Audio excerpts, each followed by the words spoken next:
Hi friends, welcome to Sunanda's diary. ಇವತ್ತಿನ ಬ್ಲಾಗಲ್ಲಿ ನಾನು ಚಿಕನಲ್ಲಿ ಕೈಮಾ ಉಂಡೆ ಮಾಡೋದು ಹೇಗೆ ಅಂತೇಳಿ ತಿಳಿಸ್ಕೊಡ್ತೀನಿ. ಮೊದಲು ಚಿಕನ್ನು ನಾನು ನಾರ್ಮಲ್ ಚಿಕನ್ ತೊಗೊಂಡಿದ್ದೀನಿ. ಅದರಲ್ಲಿ ಬರೀ ಸ್ಕಿನ್ನನ್ನು ಮಾತ್ರ ಸಪ್ರೇಟ್ ಮಾಡಿ ತೊಗೊಳ್ತಾ ಇದ್ದೀನಿ. ಇದನ್ನು ತೊಗೊಂಡು ಒಂದು ಸಪ್ರೇಟಾಗಿ ಇಟ್ಬಿಟ್ಟು ಒಂದು ಮಿಕ್ಸರಲ್ಲಿ ನಾನು ಒಂದು 2-3 ಸ್ಪೂನಷ್ಟು ಹುರ್ಗಡ್ಲೆ ಪೌಡ್ರ್ ಮಾಡ್ಕೊತಾ ಇದ್ದೀನಿ. ಹುರ್ಗಡ್ಲೆನ ಪೌಡ್ರ್ ಮಾಡಿಕೊಂಡು ಇದನ್ನು ಒಂದು ಕಡೆ ಸಪ್ರೇಟಾಗಿ ಇಟ್ಬೇಡ. ನೋಡಿ, ಈ ರೀತಿ ಸ್ವಲ್ಪ ನೈಸಾಗಿರಬೇಕು. ಈ ರೀತಿ ಪೌಡ್ರ್ ಮಾಡಿ ಇದನ್ನು ಸಪ್ರೇಟಾಗಿ ಇಟ್ಬಿಡಬೇಕು ಒಂದು ಕಡೆಗೆ. ಈಗ ಒಂದು ಮಿಕ್ಸರ್ ಜಾರಿಗೆ ಒಂದು 1/4 ಇಂಚಷ್ಟು ಶುಂಠಿ, ಒಂದು 8-9 ಬೆಳ್ಳುಳ್ಳಿ ತೊಗೊಂಡಿದ್ದೀನಿ, ಒಂದು 2 ಈರುಳ್ಳಿ ಹಾಕ್ಕೋತಾ ಇದ್ದೀನಿ.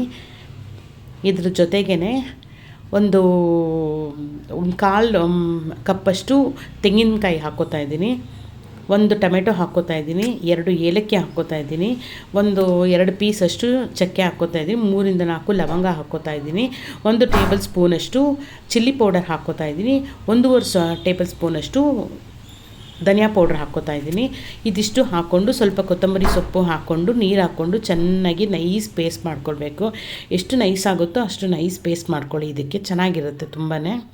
ನೋಡಿ, ಈ ರೀತಿ ನೈಸಾಗಿರಬೇಕು ಪೇಸ್ಟು. ಆಗಲೇ ನಿಮಗೆ ಸಾರು ತುಂಬ ಚೆನ್ನಾಗಿದ್ದು ತರ್ತರಿ ಮಾಡ್ಕೊಂಬಿಡ್ಬೇಡಿ ಯಾವುದೇ ಕಾರಣಕ್ಕೂ. ಇದೊಂದು ಕಡೆ ಇಟ್ಕೊಂಡು ಒಂದು ಬಾಣಲೆ ಇಟ್ಕೊಂಡು ಇದಕ್ಕೆ ನಾನು 3-4 ಸ್ಪೂನಷ್ಟು ಎಣ್ಣೆ ಹಾಕ್ಕೋತಾ ಇದ್ದೀನಿ. ಎಣ್ಣೆ ಕಾದಿದ ತಕ್ಷಣ ಒಂದೇ ಒಂದು ಈರುಳ್ಳಿ ಸಣ್ಣಕ್ಕೆ ಹೆಚ್ಕೊಂಡು ಈರುಳ್ಳಿ ಹಾಕ್ಕೋಬೇಕು. 1-2 ಹಸಿಮೆಣಸಿನ್ಕಾಯಿ ಹಾಕ್ಕೊಂಡು ಸ್ವಲ್ಪ ಫ್ರೈ ಮಾಡ್ಕೋಬೇಕು. ಚೆನ್ನಾಗಿ ಇದು ಫ್ರೈ ಆಗಿದ ತಕ್ಷಣ ಒಂದು 1/4 ಚಮಚದಷ್ಟು ಅರಿಶಿಣದ ಪುಡಿ ಹಾಕ್ಕೋತಾ ಇದ್ದೀನಿ. ಅದಾದಮೇಲೆ ಒಂದು ಸ್ವಲ್ಪ ಉಪ್ಪು ಹಾಕ್ಕೋತೆ, ಒಂದು 1/4 ಚಮಚದಷ್ಟು ಉಪ್ಪು ಹಾಕ್ಕೋತೆ. ಆ ಮಸಾಲೆಗೆ ಎಷ್ಟು ಬೇಕೋ ಅಷ್ಟೇ ಉಪ್ಪು ಹಾಕ್ಕೋತಾ ಇರೋದು ನಾನು. ಉಪ್ಪು ಹಾಕ್ಕೊಂಡು ಅದನ್ನು ಚೆನ್ನಾಗಿ ಫ್ರೈ ಮಾಡಿಬಿಟ್ಟು ಈ ರುಬ್ಬಿಟ್ಕೊಂಡಿರ್ತೀನಲ್ಲ ಮಸಾಲೆ, ಅದನ್ನೆಲ್ಲ ಮಸಾಲೆ ಹಾಕ್ಕೋತಾ ಇದ್ದೀನಿ. ಮಸಾಲೆ ಹಾಕ್ಕೊಂಡು ಆ ಮಿಕ್ಸರ್ಗೆ ಇನ್ನೊಂಚೂರು ನೀರು ಹಾಕ್ಕೊಂಡು ಕಲಿಸ್ಬಿಟ್ಟು ಆ ನೀರನ್ನು ಅದರಲ್ಲೇ ಹಾಕ್ಕೋತಾ ಇದ್ದೀನಿ. ನಿಮಗೆ ತಿಕ್ನೆಸ್ ಯಾವ ರೀತಿ ಬೇಕೋ ಆ ರೀತಿ ನೋಡಿಕೊಂಡು ಅಡ್ಜಸ್ಟ್ ಮಾಡ್ಕೊಳ್ಳಿ ನೀರನ್ನು. ನಾನು ಸ್ವಲ್ಪ ಸಾರು ನೀರಾಗಿ ಬೇಕು ಅಂಥೇಳಿ ನಾನು ನೀರು ಹಾಕ್ಕೋತಾ ಇದ್ದೀನಿ. ಇದೊಂದು ಕಡೆ ಕುದೀತಾ ಇರಲಿ, ಇನ್ನೊಂದು ಕಡೆ ಪಕ್ಕಕ್ಕೆ ಇಟ್ಬಿಡಿ. ಒಂದು ಮಿಕ್ಸರಲ್ಲಿ ನಾವು ಚಿಕನ್ ತೆಗೆದಿಟ್ಟಿರ್ತೀವಲ್ಲ ಅದನ್ನೆಲ್ಲ ಹಾಕ್ಬಿಟ್ಟು ಒಂದು ಪಲ್ಸ್ ಕೊಟ್ಟರೆ ನಿಮಗೆ ನೈಸಾಗಿ ಈ ರೀತಿ ಆಗುತ್ತೆ. ನೋಡಿ, ಈ ರೀತಿ ಆದರೆ ಸಾಕು. ಇದನ್ನು ಒಂದು ಬೌಲಿಗೆ ಶಿಫ್ಟ್ ಮಾಡ್ಕೊಳ್ಳೋಣ. ಈ ಬೌಲಿಗೆ ಒಂದು ಹಾಕ್ಕೊಂಡು ನೋಡಿ, ಈ ರೀತಿ ಬೌಲ್ಗೆ ಹಾಕ್ಕೋಬೇಕು. ಬೌಲ್ಗೆ ಹಾಕ್ಕೊಂಡು ಅದೇ ಮಿಕ್ಸರಿಗೆ ಒಂದು 1/4 ಇಂಚಿಗಿಂತ ಕಡಿಮೆಯಷ್ಟು ಶುಂಠಿ ಹಾಕ್ಕೋತಾ ಇದ್ದೀನಿ, ಒಂದು 3-4 ಬೆಳ್ಳುಳ್ಳಿ ಹಾಕ್ಕೋತಾ ಇದ್ದೀನಿ, ಒಂದೇ ಒಂದು ಈರುಳ್ಳಿ ಹಾಕ್ಕೋತಾ ಇದ್ದೀನಿ, ಒಂದೇ ಒಂದು ಹಸಿಮೆಣಸಿನ್ಕಾಯಿ ಹಾಕ್ಕೋತಾ ಇದ್ದೀನಿ, ಒಂದು ಸ್ವಲ್ಪ ಕೊತ್ತಂಬರಿ ಸೊಪ್ಪು ಹಾಕ್ಕೋತಾ ಇದ್ದೀನಿ. ಇದಿಷ್ಟನ್ನು ಪೇಸ್ಟ್ ಮಾಡ್ಕೋಬೇಕು. ಪೇಸ್ಟ್ ಅಂತಂದು ತುಂಬ ನೈಸಾಗಿ ಬೇಡ, ಸ್ವಲ್ಪ ತರತರಿಯಾಗಿ ಮಾಡ್ಕೋಬೇಕು. ತರತರಿಯಾಗಿ ಮಾಡಿಕೊಂಡು ಇದನ್ನು ಆ ಚಿಕನ್ ನಾನು ರುಬ್ಬಿಟ್ಕೊಂಡಿರ್ತೀನಲ್ಲ ಆ ಚಿಕನ್ಗೆ ಇದನ್ನು ಮಿಕ್ಸ್ ಮಾಡ್ಕೊಳ್ಬೇಕು.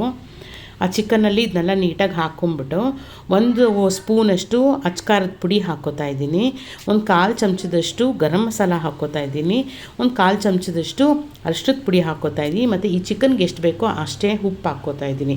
ಇದಿಷ್ಟು ಹಾಕ್ಕೊಂಡು ಚೆನ್ನಾಗಿ ಕಲಿಸ್ಕೋಬೇಕು. ಒಂದು ಸಲ ಚೆನ್ನಾಗಿ ಕಲಿಸ್ಕೊಂಡ್ಮೇಲೆ ಹುರ್ಗಡ್ಲೆ ಪೌಡ್ರ್ ಇರುತ್ತಲ್ಲ ಅದರಿಂದ ಒಂದು 3 ಸ್ಪೂನಷ್ಟು ಹುರ್ಗಡ್ಲೆ ಪೌಡ್ರ್ ಹಾಕ್ಕೋತಾ ಇದ್ದೀನಿ. ಅಕಸ್ಮಾತ್ ನಿಮ್ಗೆ ಅದೇನಾದರೂ ಸ್ವಲ್ಪ ತಿಕ್ನೆಸ್ ಕಡಿಮೆ ಇದ್ದರೆ, ಅಂದರೆ ತೆಳ್ಳಕ್ಕೆ ಏನಾದರೂ ಇದ್ದರೆ ಇನ್ನೊಂದು ಸ್ಪೂನು ಹುರ್ಗಡ್ಲೆ ಪೌಡ್ರನ್ನ ಹಾಕ್ಕೋಬೋದು. ಇದಿಷ್ಟನ್ನು ಹಾಕ್ಕೊಂಡು ಚೆನ್ನಾಗಿ ಕಲಸಿ ಒಂದಕ್ಕೊಂದು ನೀಟಾಗಿ ಹೊಂದ್ಕೋಬೇಕು. ಆ ರೀತಿ ನೀಟಾಗಿ ಕಲಸಿಟ್ಕೊಂಡು ಇದನ್ನು ಸಣ್ಣ ಸಣ್ಣ ಉಂಡೆಗಳಾಗಿ ಮಾಡಿಟ್ಕೋಬೇಕು. ನನಗಿಷ್ಟು ಚಿಕನ್ಗೆ ಒಂದು 15 ಉಂಡೆ ಆಗಿದೆ. ಉಂಡೆ ಮಾಡಿಟ್ಕೋಬೇಕು. ಉಂಡೆ ಹೊಡೆಯೋದಿಲ್ಲ. ನೀವು ಕರೆಕ್ಟಾಗಿ ಹುರ್ಗಡ್ಲೆ ಪೌಡ್ರು ಹಾಕಿದರೆ ನಿಮ್ಗೆ ಯಾವುದೇ ಉಂಡೆನೂ ಹೊಡೆಯೋದಿಲ್ಲ. ನೀಟಾಗಿ ಹಾಗೆ ಸಾರಲ್ಲಿ ನೀಟಾಗಿ ಚೆನ್ನಾಗಿರುತ್ತೆ. ಒಟ್ಟಿಗೆ ಎಲ್ಲ ಉಂಡೆ ಮಾಡಿಟ್ಕೋಬೇಕು. ನಂಗೆ ಒಂದು 15 ಉಂಡೆ ಆಗಿದೆ. ಈಗ ನೋಡಿ, ಸಾರು ರೆಡಿ ಆಗಿದೆ, ಎಣ್ಣೆಲ್ಲ ಬಿಟ್ಕೊಂಡಿದೆ. ಇದನ್ನು ಒಂದು ಸಲ ಕಲಿಸ್ಬಿಟ್ಟು ಇದರಲ್ಲಿ ಏನಾದರೂ ಉಪ್ಪು ಹೆಚ್ಚು ಕಮ್ಮಿ ಆಗಿದ್ದರೆ ಉಪ್ಪನ್ನು ಸೇರಿಸ್ಕೊಂಡು ಒಂದೊಂದೇ ಉಂಡೆನ ಬಿಡ್ತಾ ಬರಬೇಕು. ಇದರಲ್ಲಿ ನೀಟಾಗಿ ಎಲ್ಲ ಉಂಡೆನೂ ಬಿಟ್ಬಿಟ್ಟು ಒಂದು 2 ನಿಮಿಷ ಆದಮೇಲೆ ನೀಟಾಗಿ ನಿಧಾನಕ್ಕೆ ಕೆಳಗಡೆಯಿಂದ ಒಂದು ಸಲ ಕಲಿಸ್ಬೇಕು. ತೀರಾ ನಾವು ಜೋರಾಗಿ ಕಲ್ಸೋಕ್ಕೆ ಹೋದರೆ ಏನಾಗುತ್ತೆ, ಉಂಡೆಗಳು ಒಡೆದೋಗ್ಬಿಡುತ್ತೆ. ನೀಟಾಗಿ ಕಲಿಸ್ಬಿಟ್ಟು ಮತ್ತೆ ಒಂದು ಲಿಡ್ ಹಾಕಿ ಕ್ಲೋಸ್ ಮಾಡಿಬಿಟ್ಟು ಒಂದು 5-8 ನಿಮಿಷ ಹಾಗೆ ಬಿಟ್ಬಿಡಿ. ಆಗ ನೀಟಾಗಿ ಬೆಂದೋಗ್ಬಿಡುತ್ತೆ. ಈ ಸಾರು ಬಂದು ನಿಮಗೆ ಮುದ್ದೆಗೆ, ಅನ್ನಕ್ಕೆಲ್ಲ ತುಂಬಾ ಚೆನ್ನಾಗಿರುತ್ತೆ ಫ್ರೆಂಡ್ಸ್. ತುಂಬ ಟೇಸ್ಟಿಯಾಗೂ ಇರುತ್ತೆ.